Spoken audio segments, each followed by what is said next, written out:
आज हम decision tree का अभ्यास करने वाला है। सबसे पहले हमें एक छोटा सा एग्जाम्पल लेने की ज़रूरत है। इमेजिन करो कि हमारे पास एक बैंक है और उस बैंक के अंदर अलग अलग कस्टमर्स जिनको लोन चाहिए वो अलग अलग कस्टमर्स अपने डिटेल्स दे रहे हैं। अब ये जो डिटेल्स है वो एक प्रकार का इनपुट ही है ना, राइट। अब इन डिटेल्स के ऊपर बैंक ये डिसाइड करता है कि इन लोगों को या इन कस्टमर्स को लोन मिलना चाहिए या नहीं, whether the loan should be accepted और रिजेक्टेड। अब ये जो है ये एक प्रकार का आउटपुट हो गया, ठीक है, और ये एक प्रकार का क्लासिफिकेशन भी हो गया ना, क्योंकि या तो एक्सेप्ट है या तो रिजेक्ट है। क्लासिफाई कर रहे हैं हम उसको, एक्सेप्ट या तो रिजेक्ट, ठीक है। अब ये जो इंफॉर्मेशन हमारे पास अवेलेबल है, इस इंफॉर्मेशन के ऊपर हमें एक डिसीजन ट्री बनाना है। अब तुम्हें पता चलेगा कि डिसीजन ट्री होता क्या है। देखो, सबसे पहले हमारे पास एक बैंक है, बैंक के अंदर एक एम्प्लॉय आता है। तो सबसे पहले हम ये चेक करेंगे कि whether the person is employed और नॉट। यही तो हमारा सबसे पहला सवाल होगा ना। तो उससे हम यहां पे लिखेंगे वेदर ही इज एम्प्लॉयड और नॉट, मतलब बेसिकली क्या वो एम्प्लॉयड है। अब इस सवाल का आंसर या तो यस हो सकता है या तो नो हो सकता है, या तो नो हो सकता है या तो यस हो सकता है इसका आंसर। अगर इसका आंसर यस है, यानी कि अगर वो इंसान एम्प्लॉयड है, तो हम ये चेक करेंगे कि उसका सैलरी कितना है। तो हम ये चेक करेंगे कि उसका सैलरी कितना है। उसका सैलरी या तो हाई हो सकता है या तो लो हो सकता है। उसका सैलरी या तो हाई हो सकता है या तो लो हो सकता है। अगर उसका सैलरी हाई है तो उसको लोन मिल जाना चाहिए। तो हम यहां पे लिखेंगे एक्सेप्ट। अगर उसका सैलरी लो है तो उसका जो लोन है वो रिजेक्ट हो जाना चाहिए। तो हम यहां पे लिखेंगे रिजेक्ट। अब जो इंसान आया है वो इंसान अगर एम्प्लॉयड ही नहीं है तो उस केस में क्या करेंगे? उस केस में उसका चेक होगा क्रेडिट स्कोर। अब ये जो क्रेडिट स्कोर है वो या तो हाई हो सकता है या तो लो हो सकता है। अगर वो हाई हुआ तो उसका जो लोन है वो एक्सेप्ट हो जाएगा, बट अगर उसका क्रेडिट स्कोर लो है तो उसका जो लोन है वो रिजेक्ट हो जाएगा। और ये जो है ये हमारा डिसीजन ट्री है। हमें कैसे पता चलेगा कि ये डिसीजन ट्री अब जाकर खत्म हुआ है?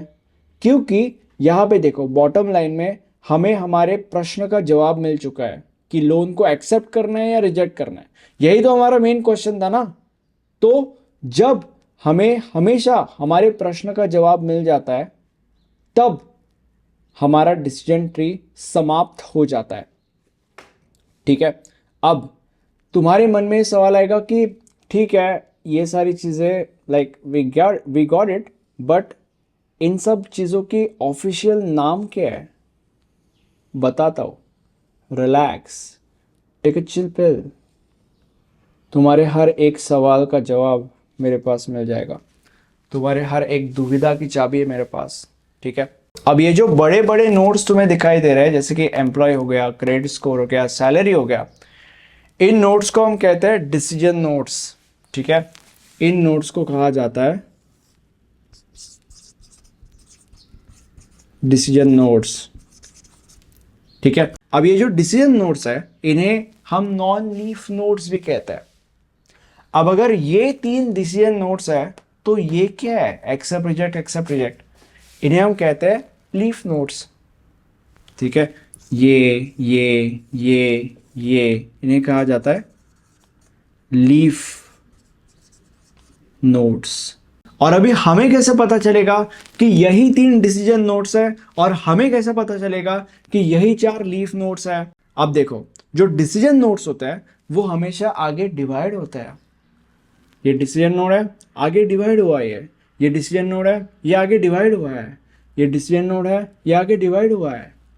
और जो लीफ नोड्स है वो आगे डिवाइड नहीं होते। ये डिवाइड नहीं हुआ है आगे, ये डिवाइड नहीं हुआ है, ये डिवाइड नहीं हुआ है, ये भी डिवाइड नहीं हुआ है। क्लियर? तो अभी ये जो मशीन लर्निंग के अंदर डिसीजन ट्री है वो सबसे पहले शुरू होता है एक सवाल से कि whether the person is employed और नॉट, देन आगे बढ़ता है और सवाल पूछता है।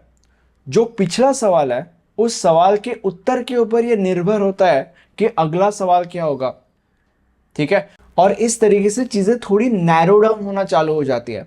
और ये जो पूरा का पूरा प्रोसेस है, ये प्रोसेस तब तक रिपीट होता है जब तक एक फाइनल डिसीजन मिल नहीं जाता तब तक, ठीक है, जैसे कि यहाँ पे एग्जैक्टली हुआ है। अब तुम्हें ये समझने की जरूरत है कि ये जो नौटंकी हमने की है, इस नौटंकी का यानी कि बेसिकली डिसीजन ट्री का फायदा क्या है, इससे होता क्या है। डिसीजन ट्री की मदद से जो कंप्यूटर्स होता है वो चीज़ों को प्रिडिक्ट कर पाता है, वो चीज़ों को क्लासिफाई कर पाता है based on the information given, right. अब डिसीजन ट्री के काफ़ी अलग अलग एप्लीकेशंस है, जैसे कि फॉर एग्जांपल कुछ मेन एप्लीकेशंस मैं तुम लोग को बता देता हूँ। डिसीजन ट्री जो होता है वो कस्टमर के प्रेफरेंसेस को प्रिडिक्ट करने के लिए यूज़ किया जाता है। डिसीजन ट्री का इस्तेमाल बहुत सारे डिसीजेस को डायग्नोस करने के लिए भी किया जाता है। डिसीजन ट्री का इस्तेमाल अलग अलग इमेजेस के अंदर ऑब्जेक्ट्स को क्लासिफाई करने के लिए भी यूज़ किया जाता है। ऐसे डिसीजन ट्री के अलग अलग एप्लीकेशंस है। मुझे कमेंट सेक्शन में बताओ कि ये लेक्चर आपको कैसा लगा। ये हमारा प्लेलिस्ट है, इस प्लेलिस्ट के अंदर आपको सब्जेक्ट के सारे लेक्चर मिल जाएंगे। सी या।